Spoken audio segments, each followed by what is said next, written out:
स्वागत है दोस्तों हमारे चैनल अध्यात्म मंथन में।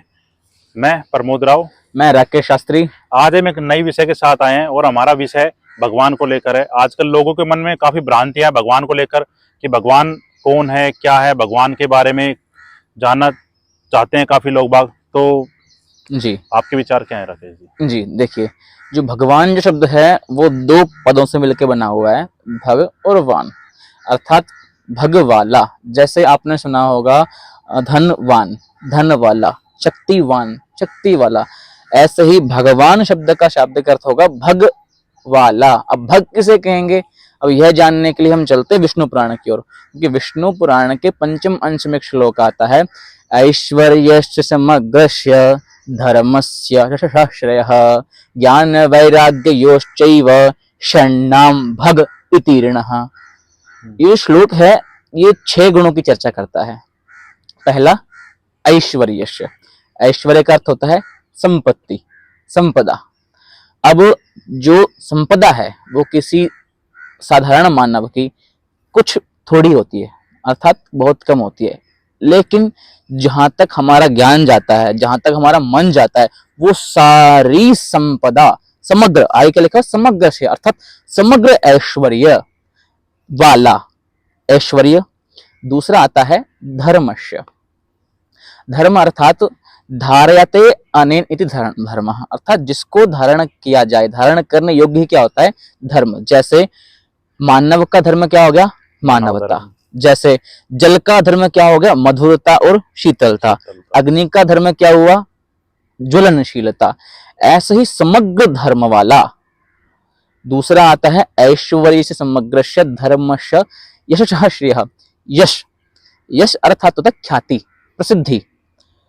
कुछ लोगों की ख्याति बहुत ज्यादा होती है, कुछ लोगों की थोड़ी होती है, लेकिन समग्र यश वाले, अर्थात जिनकी ख्याति समग्र हो, हर जगह हो, वाणी में जिसकी मधुरता में, हर जगह जिसमें किसकी ख्याति हो, जिसकी प्रसिद्धि हो, ऐसे प्रसिद्धवान भगवान। दूसरा आता है श्रेयः। श्री का देखो एक अर्थ तो जो होता है वो होता है लक्ष्मी जी, श्री लक्ष्मी जी को बोलते हैं, तो श्रीवान भी भगवान ही है, लेकिन यहाँ पे श्री का अर्थ लिया गया है रूप से, सौंदर्य से, समग्र सौंदर्य। जो समग्र शब्द है ऐश्वर्य के बाद वाला, वो इन 6 गुणों में लगेगा, अर्थात समग्र श्रेय वाला, समग्र सौंदर्य वाला, कि ऐसा सौंदर्य जिसका बखान सहस्त्र मुख से भी ना कर सके, ऐसे सौंदर्य वाला। दूसरा आता है ज्ञान वैराग्य योश्चैव षण्णाम भगतिनः। अब आता है ज्ञान। ज्ञान आप सब जानते हैं कि ज्ञान 2 प्रकार का होता है, यथार्थ ज्ञान और अयथार्थ ज्ञान। ठीक है, तो जो समग्र ज्ञान वाला है, ये हमारी किसकी हुई, ज्ञान। दूसरा होता है वैराग्य। वैराग्य अर्थात जिसका राग चला गया हो। एक शब्द आता है विराग। विराग शब्द के हम 2 अर्थ निकाल सकते हैं। एक तो होगा विशेष्ट रूपेण रागः इति विरागः, अर्थात किसी के प्रति विशेष रूप से लगाव होना, वो विराग। एक दूसरा विराग का अर्थ निकलता है विगतः रागः यस्मात्, जिसका राग चला गया हो, वो वैराग्य कहलाता है। अब कहें कि भाई भगवान के पास तो ये सारी चीजें हैं, ऐश्वर्य भी है, यश भी है, श्री भी है, सब कुछ है, तो वो विराग कैसे हुए? उसी प्रकार जिस प्रकार जल में कमल रहता है, वो जल में रहते हुए भी उस जल से अलग होता है, भिन्न होता है। तो ऐसे समग्र वैराग्य वाले, सब कुछ होते हुए भी विराग वाले, अर्थात ये जो 6 चीजें हुई, ये सब क्या कहलाई, भग। षण नाम, ये 6 नाम क्या कहलाए, भग। और भगवान अर्थात ये 6 चीजों वाला ही क्या है, भगवान कहलाता है। राकेश शास्त्री जी ने जो बातें कही वो शास्त्रों के हिसाब से थी, और जो मेरा मानना है, जो मेरा नजरिया है, मैं बताना चाहूंगा कि भगवान को अगर जानना है तो भगवान को मानना पड़ेगा। उदाहरण के रूप में जब इस सृष्टि में कोई बच्चा जन्म लेता है, बिल्कुल, तो बच्चा जन्म लेने के बाद उसकी आंखें भी नहीं खुलती है। हाँ। तो जब वो धीरे धीरे बड़ा होता है, आंखें खुलती है, थोड़ा बड़ा होता है, तो उसको बताया जाता है ये माँ है, ये बाप है, ये दादा है, दादी है। फिर और थोड़ा बड़ा होता है, परिवार के ताऊ, चाचा, चाची, सब रिश्ते बताए जाते हैं उसको कि ये हैं। वो मानता है ये हैं, तो उसको मानने के बाद ही तो पता लगता है कि ये रिश्ते हैं, और उनको उसका वो मानता है तो उसको भी वो मानते हैं कि ये हमारा बेटा है। बिल्कुल। तो ऐसे ही अगर भगवान को अगर हम मानोगे तो जान भी जाओगे कि भगवान क्या है। बिल्कुल, ये सवाल ही नहीं रहेंगे आपके दिमाग में, मन में, कि भगवान क्या है। बिल्कुल और भगवान तो कण कण में विराजमान।